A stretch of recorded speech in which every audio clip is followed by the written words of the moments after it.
Welcome to Going Pro. My name is PRO Mottley, and in this series, we're going to look at what it takes to go from an amateur or a hobbyist to a professional.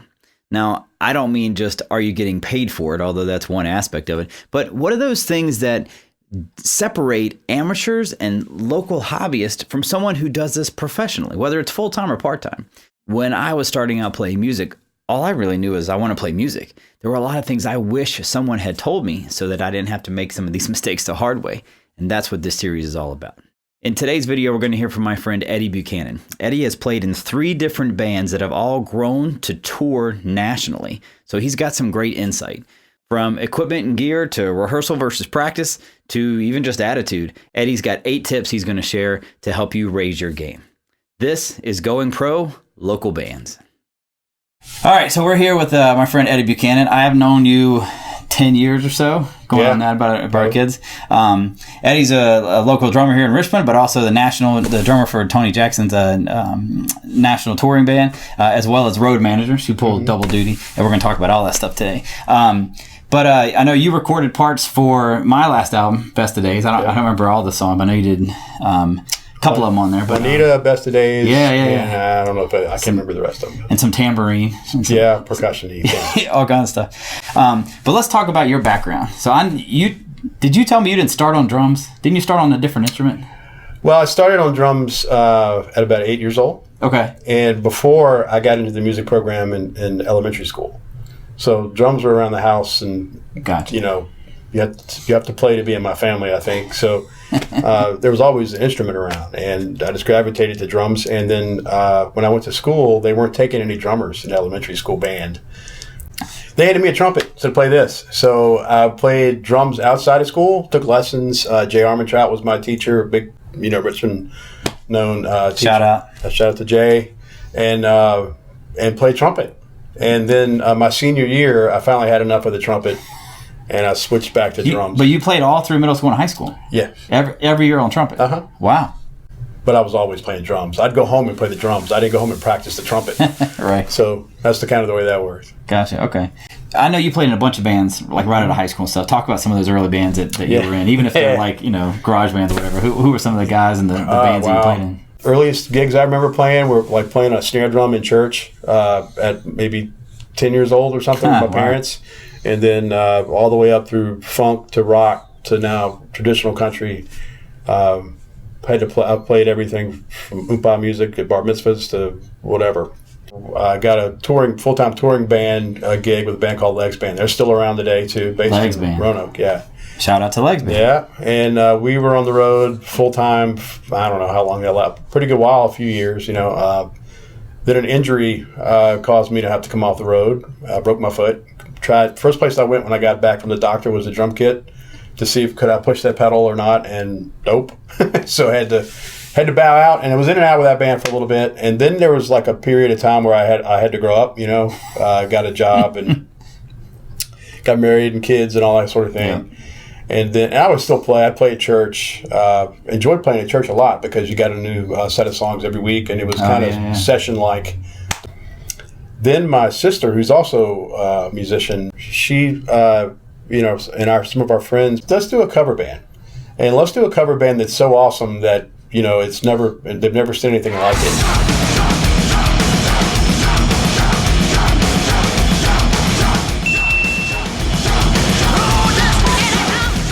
Let's be really selective about our songs, and every song we play is going to be everybody else's encore.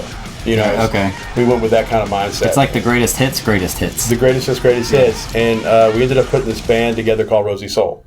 And my sister ended up becoming Rosie Soul as a character, so to speak. But, it was a very methodical kind of approach to that setup, and everything we did was kind of on purpose.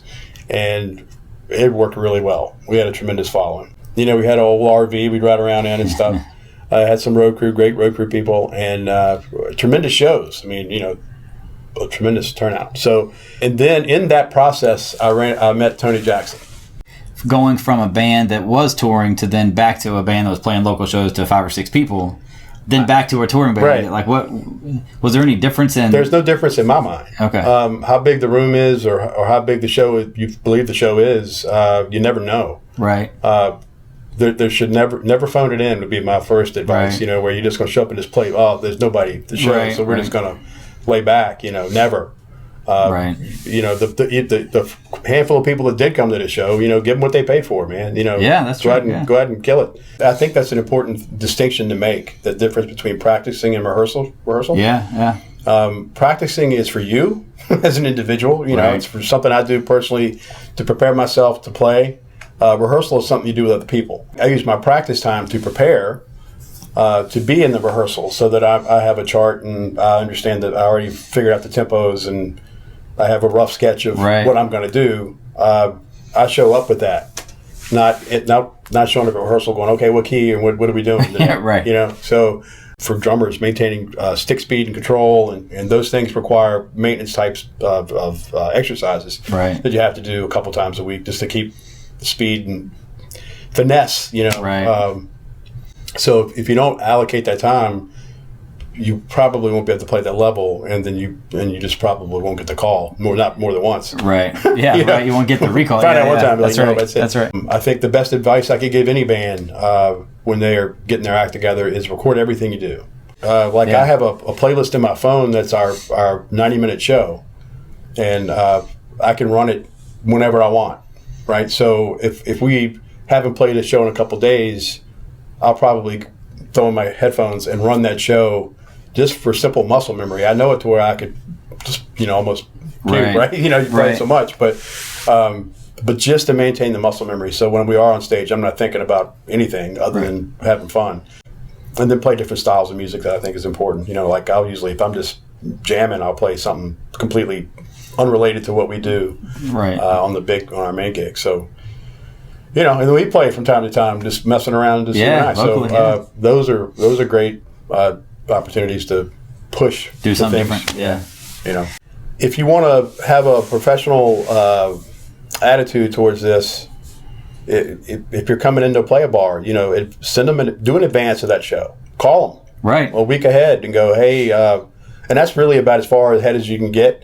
Even with the big stuff, about 2 weeks out is about as far as they go because they've got another show. They got shows coming in a row. So about that 2 week window is when things start kind of happening. And call them and send them your stage plot. If you don't have a stage plot, make one. Go get your stage plot. Yeah.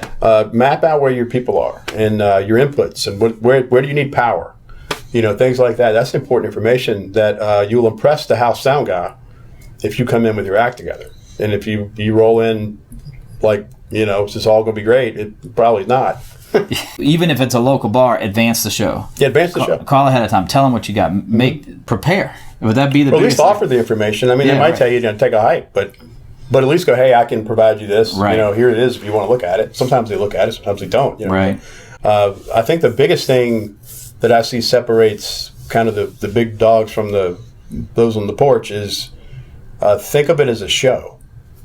And when we talk about a show, there's a beginning. What you're going to do is play songs in your show, right? But there's a beginning and ending, and there's usually a little lull in the middle. There's some dynamics and things, and it's not just the songs you play; it's what you do in between the songs. Yep. We did that locally with Rosie, but with that show, our set list was not in the vertical. Right. It went horizontal. Right. Because what songs were paired together, and a lot. We even had a couple of songs that ended up being originals that were transitional pieces we had written, between two other songs. Two covers, maybe. And it ended up being a thing, and we ended up developing it into a song. Right. So, but you got to think about that. What's your show? Like we, our 90-minute show, we play a lot, and we know exactly the swells. We know all that stuff. Yeah. And our 45-minute show is also equally important because those tend to be to the bigger crowds, with that kind of thing. So. That's got to be 45 minutes of nothing but go get it, And it's certainly there are times when you stop for a second and say hello. That's part of the thing is to get to know the audience. But your rig needs to be bomb-proof. Okay. So backups, extras. There's not a cable that I use in our show that I don't have another one, just like it in a case. I have a redundant way to do everything we do, secondary to my primary way. So, and that's just necessary. Yep. your rig has got to be bomb proof. It's got to work every time. And if there is a problem, it should not be a big event. It should be something you solve real quick, and nobody even hardly notices that there was something. And then when you use your backup, you replace the backup. So there's always that redundancy. It's a spare tire. You always keep one under the car. Yeah. Make sure your rig is bomb proof. And then I think the next biggest thing is a little bit of humility and being a good hang. Yeah. You know what I mean? Because be a nice guy. Yeah, just be nice to people. Yeah. And that's Roadhouse. Be nice. Yes, just be nice. Be nice. You come in, you be nice to people. You say hello, shake their hand, and thank them for helping you out, and thanks for mixing us tonight. The goal is to leave people saying, "Man, those guys, they were a great band, but they're really nice." That's kind of one of the things you want to leave. And then, particularly as a musician, as an individual musician trying to work in a professional environment, well, if everybody can play and everybody's rig works all the time, it sounds great. What's the last remaining factor? It's how are you to hang out with? Yeah. Do you have fun hanging out? Yeah. So because you're going to do a lot of that. That's right. One of my big goals I had was to get to the level I was riding a tour bus. Yeah. I was a kid. That was a dream to get to that level where I'm riding the bus and we're doing all this stuff. And then you finally get on the bus and it is awesome. It's great. And then you realize it's kind of like a submarine. It's true. There's not a lot of room in here. Nope. When you put 8 or 9 dudes in this thing. So being able to hang out in that tight spot, important. It takes people skills. That's right. All right, so that's Eddie Buchanan. Words of wisdom you can live by. So they can find you if they want to follow you. Facebook, Instagram. Yeah, all that stuff. Twitter. I know you're big on Twitter. Eddie B676 is my Twitter handle.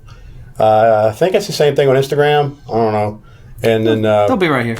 Yeah, it's all, I'm sure, in the little deal right there.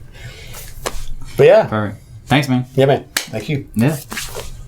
So what do you think? Do you agree with Eddie? Did we miss anything? Hit me up in the comment section and let me know what you think it takes to be a pro level performer. Follow me on Facebook, Instagram, Twitter, and YouTube. And thanks for watching. We'll see you next time.